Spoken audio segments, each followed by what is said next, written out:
Napapalibutan na nga sila ng mga kalaban at nahihirapan sila na patayin ang kanilang mga kalaban dahil napakadami nito at hindi pa maubos-ubos. Inutusan ni Greg si GB na i-secure niya ang package kaya pinuntahan ito kaagad ni GB ang kinaroonan ni Timur at pinasuot niya ito ng gear upang manatili itong buhay sa kalagitnaan ng kanilang barilan. Habang tumatakas sina GB at Timur, nakita naman ni Timur ang litrato ni General Antonio Bonifacio sa dingding na bahay ni GB.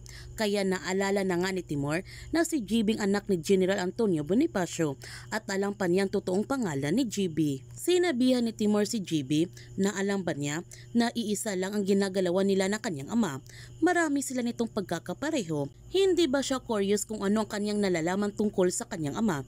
Kung anong koneksyon niya sa mahal niyang tatay? Galit na sinabihan ni GB si Timur na huwag niyang idamay ang pangalan ng kanyang ama sa lahat ng kalokohan niya. Sinabihan ulit ni Timur si GB na tulungan lamang siyang makaalis dito.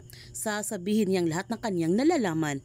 Alam niya na may mga tanong siya habang lumalaki ito. Ngunit hindi naman naniniwala si GB sa mga sasabi ni Timur at binugbog pa niya ito. Inutusan ni Greg si Andres na puntahan niya si GB dahil kailangan niya ng tulong. Kaya nagtungo na nga si Andres sa kinaroonan ni GB at lumabas na sila sa kanilang pinagtataguan upang makalabas na sila ng bahay. Pero inatake pa rin sila ng mga kalaban at gusto nila patayin si Timur.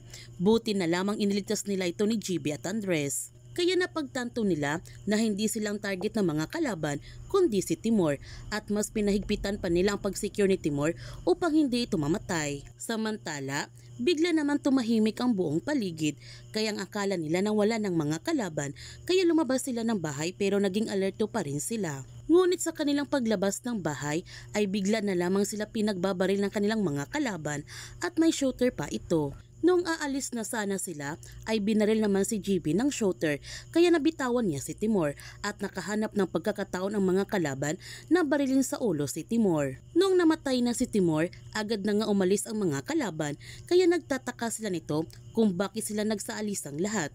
Doon na lang nalaman ni Gab na tinamaan na si Timur. Ngunit wala na silang magagawa upang iligtas ang buhay ni Timur dahil tuluyan na itong namatay at nalungkot nga sila nito dahil nabigo silang protektahan si Timur. Ano na ang mangyayari sa kanilang lahat? Ngayon nabigo sila sa kanilang misyon. Yan ang ating aabangan sa Incognito. Kung bago ka pa channel ko, don't forget to like, subscribe, and click notification bell para palagi kang updated sa mga videos in-upload ko. Thank you for watching and God bless to everyone.